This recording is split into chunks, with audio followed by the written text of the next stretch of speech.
جی غیبت نہ کری تے پھر گلاں کی کریے. یہ میرا کلچر ہے.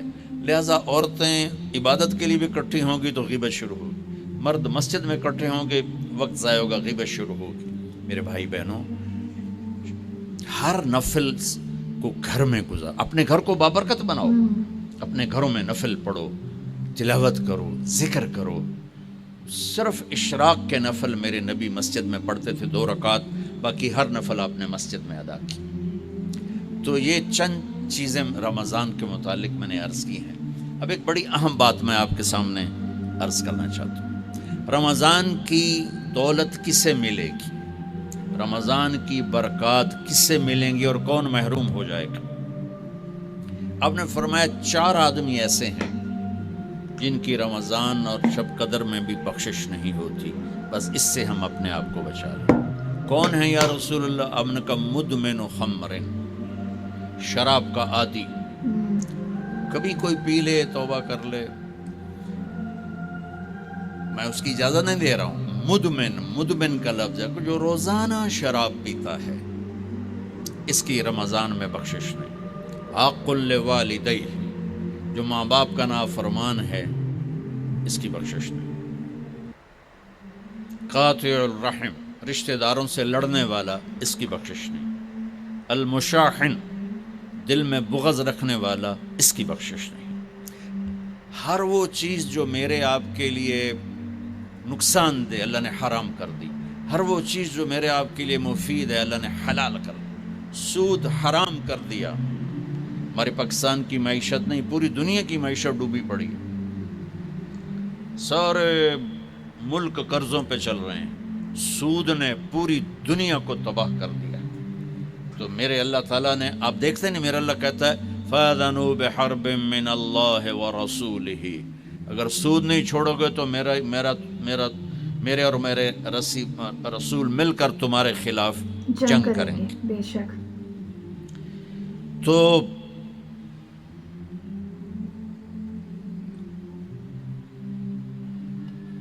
ہر وہ چیز جو مضر ہے اللہ اس سے بند, چونکہ سود چند ہاتھوں میں دولت اکٹھی کر دیتا ہے اور غریبوں کے چولہے ٹھنڈے ہو جاتے ہیں. یہ اللہ کو ناپسند. جو بھی بھائی پھنسے ہوئے ہیں نکلنے کی نیت کریں اور کوشش کریں, انشاءاللہ چین کی نیند سوئیں گے, چین کے سے اٹھیں گے. ایک عبد الرحمن بن عوف کے 4 اصول بتا دیتے ہوں, سب تاجر بیٹھے ہو, اور صحابہ میں سب سے مالدار ہستی تھے. انہوں نے ایک دن فرمایا میں نے زندگی بھر نہ ادھار خریدا نہ ادھار بیچا. اگرچہ یہ آپ کو آج کے ماحول میں بڑی عجیب بات لگے گی چونکہ ہمارے سارے بازار ادھار پہ چلے گئے. انہوں نے نہ کبھی ادھار خریدا نہ ادھار بیچا, تو کتنا سکون ہو گیا, آرام سے سو رہے ہیں. اب ہماری تجارت میں ادھار خرید رہے ہیں ادھار بیچ رہے ہیں, کبھی وہ تنگ کرتا ہے کبھی یہ تنگ کرتا ہے. تو ایک اس موبائل نے تباہی پھیر دی, باقی کسر اس نے پوری کر دی. ٹوائلٹ بھی فون سن دے بیٹھے, بہت غلط. کبھی سٹاک نہیں کیا مال کو, کبھی سٹاک نہیں کیا, جو ہی نفع ملا فوراً بیچ دیا. واہ واہ. تو ادھار خریدا نہیں, ادھار بیچا نہیں, 2 کبھی سٹاک نہیں کیا, 3 اور کبھی سودے کا عیب چھپایا نہیں. اس میں کوئی عیب ہے بتا دیا, آپ اس پہ آ جائیں, آپ کو شروع میں مشکل ہوگی.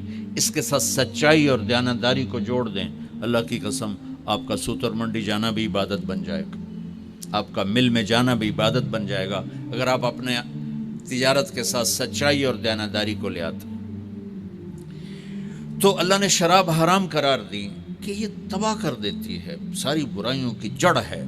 تھوڑا سا اوپر دیکھیں قرآن کیا کہتا ہے. اللہ تعالیٰ کہتا ہے یہاں نہ پی, تو مجھ سے قرآن سن. کیا؟ ان الابرار یشربون من کاس کان مزاجها کافورا عینا یشرب بها عباد اللہ یفجرونها تفجیرا یوفون بالنذر ویخافون ویطعمون الطعام على حبه مسکینا ویتیما واسیرا انما نطعمکم لوجه اللہ لا نرید منکم جزاء ولا شکورا إنا نخاف من ربنا يوما عبوسا قمطريرا فوقاهم الله شر ذلك اليوم ولقاهم نظرة وسرورا وجزاهم بما صبروا جنة وحريرا متكئين فيها على الأرائك لا يرون فيها شمسا ولا زمهريرا ودانية عليهم ظلالها وذللت قطوفها تذليلا ويطاف عليهم بآنية من فضة وأكواب كانت قوارير من فضة قدروها تقديرا ويسقون فيها كأسا كان مزاجها زنجبيلا عينا فيها تسمى سلسبيلا ويطوف عليهم ولدان مخلدون إذا رأيتهم حسبتهم لؤلؤا منثورا وإذا رأيت ثم رأيت نعيما وملكا كبيرا عاليهم ثياب سندس خضر واستبرق وحلوا أساور من فضة وسقاهم ربهم شرابا طهورا إن هذا كان لكم جزاء وكان سعيكم مشكورا. یہ سورہ دہر کی 16 آیات ہیں. ان میں اللہ نے صرف ایک نعمت کو ہائی لائٹ کیا ہے، وہ ہے شراب، اور 3 درجے بتائے ہیں کہ جو نیک لوگ ہیں وہ شراب پئیں گے خود اٹھا کے، سراہی اٹھائیں گے، جام میں ڈالیں گے، پئیں گے. بوفے سسٹم، بھائی آپ پہ پاؤ تو آپ پہ کھاؤ. ہیں ان کے بھی نوکر، لیکن اللہ کیٹیگرائز کر رہا ہے کہ جو نچلا درجہ ہے وہ خود اٹھا کے پی رہے ہوں گے، کافوری ہوگی. وَيُسْقَوْنَ فِيهَا كَأْسًا كَانَ مِزَاجُهَا زَنْجَبِيلًا. اس سے جو اوپر والا درجہ ہے انہیں زنجبیل کی شراب پلائی جا رہی ہوگی. پلانے والے قول ہیں ولدان مخلدون، خوبصورت خدام نوکر. پلانے والے کون ہیں؟ اب یہ تو اتنی مستورات بیٹھی ہیں، جنت کے حوریں، وہاں سوکن پڑا کوئی نہیں ہوگا، خوش رہو. اور میرے نبی نے فرمایا تمہیں پتہ وہ کن ہاتھوں سے تمہیں جام پکڑائیں گی کہ اگر اس کے ہاتھ کی انگلی کا یہ فنگر ٹپ سورج کو دکھا دیں تو سورج نظر نہیں آئے گا. ان ہاتھوں کے ساتھ وہ تمہیں جام پیش کریں گے.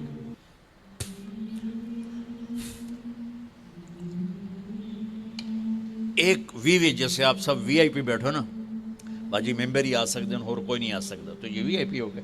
تو ایک اللہ کی جنت میں وی آئی پی لوگ ہیں. وہاں کیا ہے؟ وَسَقَاهُمْ رَبُّهُمْ شَرَابًا طَهُورًا. اللہ تعالیٰ کہہ رہا ہے وہاں تیرا رب خود تجھے پلائے گا. سبحان. تو اللہ نہ کرے کسی میں یہ عادت ہو، ہے تو آنے والا رمضان ہے بھائی، توبہ کر. دوسری جو چیز ہے نا، اس کے لیے جو اللہ نے لفظ استعمال کیا وہ بڑا خوفناک ہے. حق لوالدیہ. اللہ تعالیٰ اپنے بارے میں کہتا ہے من یعص اللہ ورسولہ، جو میرے اور میرے رسول کی نافرمانی کرتا ہے. اور آق ہوتا ہے ذرا ویکھیا جائے،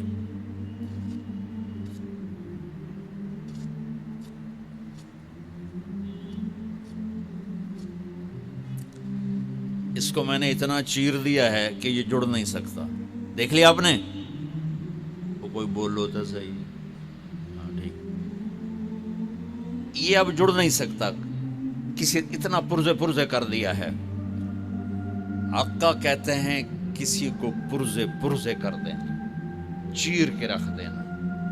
تو یہاں بڑا خوفناک لفظ اللہ نے اس نبی نے استعمال کیا کہ جو اپنے ماں باپ کے دلوں کے ٹکڑے کر دے، جگر کو جلا کے رکھ دے، اس کم بخت کی پورے رمضان میں بخشش نہیں ہوتی.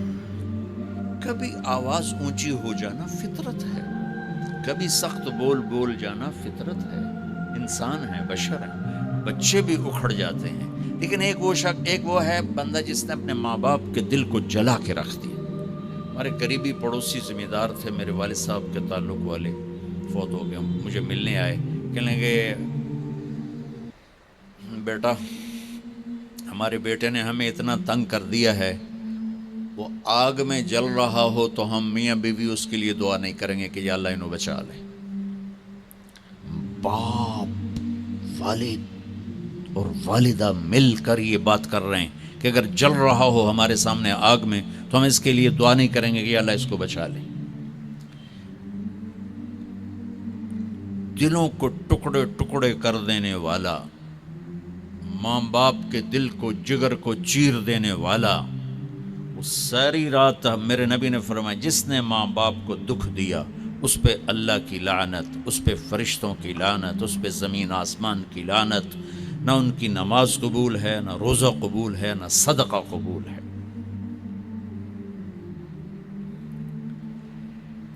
میرے نبی جنت میں گئے تو آپ نے تلاوت سنی، آپ نے کہا یہ کون تلاوت کر رہا ہے؟ کہا جی حارثہ بن نعمان۔ تو آپ بڑے حیران ہوئے، حارثہ بن نعمان تو جیندہ بیٹھا ہے، میں آپ سپیکر کوئی مل جل کے آپ کو 1000-1200 کا مجمع ہے تو آپ کے لیے سپیکر لگا ہوا ہے، حارثہ مدینے میں قرآن پڑھتا ہے، 7 آسمان کو چیر کی آواز جنت میں چلی جاتی۔ آپ نے کہا وہ کیسے؟ کہا جی ماں کی ایسی خدمت کی ہے کہ جب قرآن پڑھتا اللہ ساری جنت کو سناتا ہے۔ ماشاء اللہ۔ اور آپ کو قرآن سے بتاؤں، وَقَضَى رَبُّكَ أَلَّا تَعْبُدُوا إِلَّا إِيَّاهُ، اللہ نے اپنا حق صرف ایک آیت میں بتایا، اب سننا، وَبِالْوَالِدَيْنِ إِحْسَانًا إِمَّا يَبْلُغَنَّ عِنْدَكَ الْكِبَرَ أَحَدُهُمَا أَوْ كِلَاهُمَا فَلَا تَقُل لَّهُمَا أُفٍّ وَلَا تَنْهَرْهُمَا وَقُل لَّهُمَا قَوْلًا كَرِيمًا واخفض لهما جناح الذل من الرحمة وقل رب ارحمهما كما ربياني صغيرا ربكم أعلم بما في نفوسكم إن تكونوا صالحين فإنه كان للأوابين غفورا۔ 9 جملے اللہ نے ماں باپ کے حق میں اتارے، 9 جملے۔ اگر آپ کے والدین زندہ ہیں تو اللہ کے واسطے ان کی دعا لے لیں۔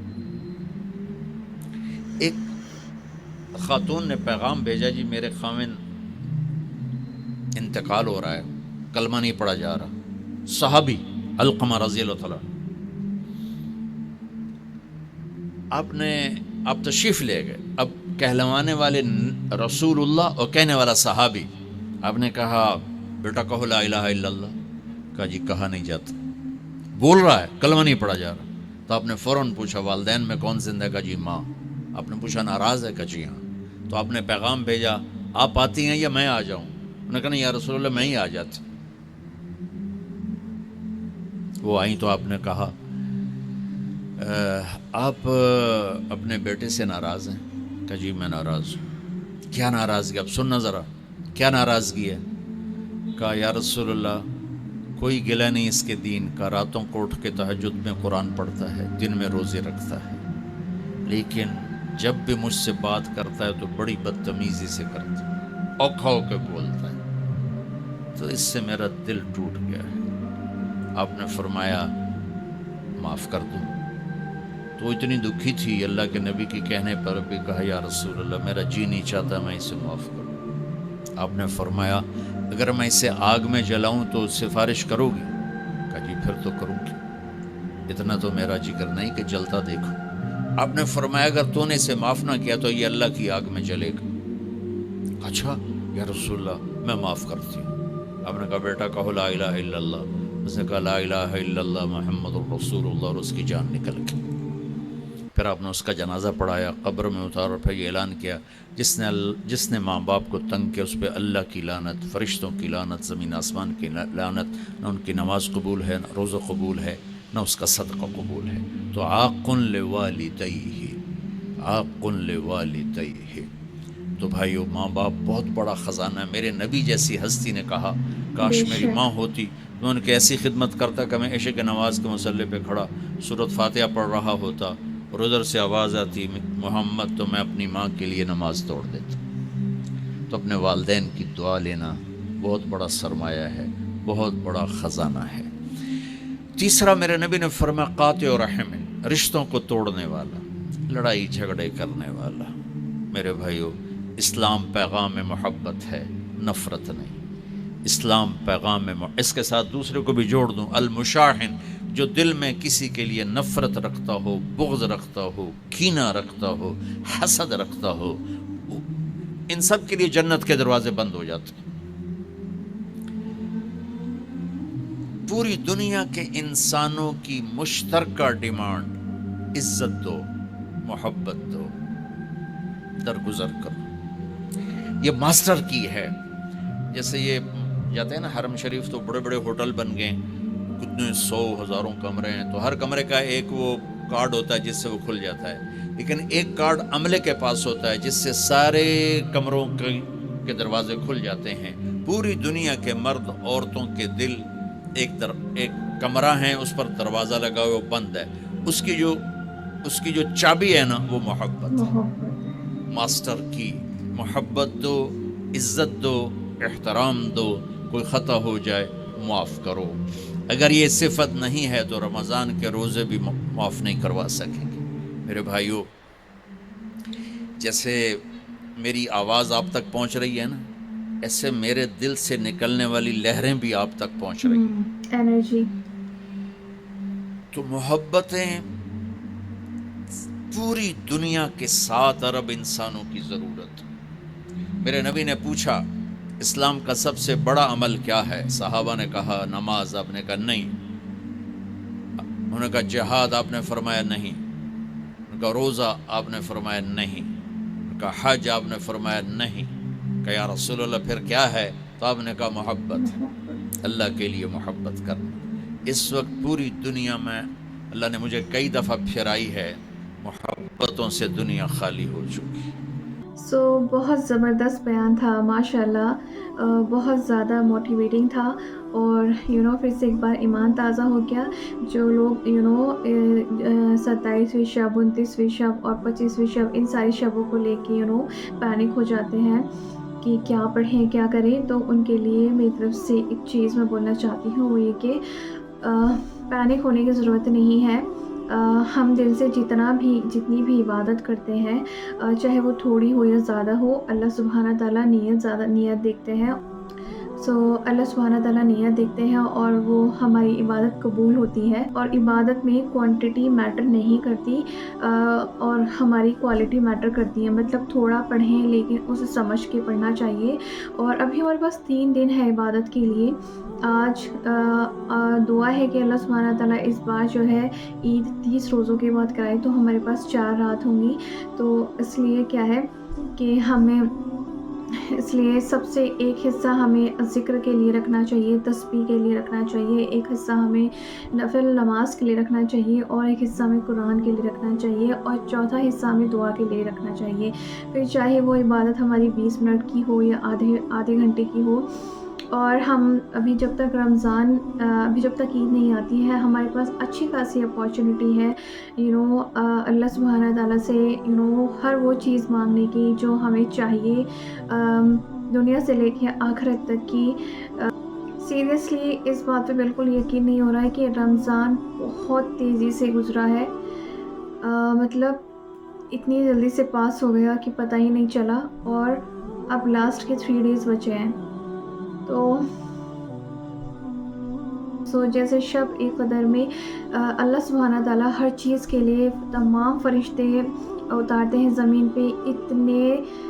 اتنے فرشتے ہوتے ہیں کہ جیسے کنکر بکھیر دیتے ہیں، جگہ نہیں ہوتی، اس قدر فرشتے ہوتے ہیں، اور ہر چیز کے لیے ہوتے ہیں. جیسے کسی کو رزق چاہیے، کسی کو جاب چاہیے، کسی کو بہت سارے مسائل، جو ہر چیز کے لیے اللہ سبحانہ تعالیٰ زمین پہ فرشتے اتارتے ہیں. اور وہ فرشتے جو ہم دعا کرتے ہیں، اگر ہم وہ رات پا لیں تو جو بھی ہم دعا کرتے ہیں وہ فرشتے نوٹ کرتے ہیں، اور وہ چیز ہماری قبول ہو جاتی ہے. محبت بانٹنے والی بات جو ہے وہ یہ کہ محبت بھی ہر کوئی نہیں بانٹ سکتا ہے، جس کے اندر پیشنس ہوگا. اس نائٹ آف ڈگری لیلۃ القدر میں، یہ نائٹ آف ڈیسٹنی، اس میں ڈیسٹنی لکھی جاتی ہے. اور تو ہمیں سے کیا معلوم کس کو پرومسڈ ہے کہ اگلے رمضان ہم رہیں نہ رہیں، میں رہوں نہ رہوں، یا پھر کیا پتہ کہ اگلا رمضان ہمیں نصیب ہو نہ ہو. تو ابھی بھی ہمارے پاس ٹائم ہے، کچھ دن ہے.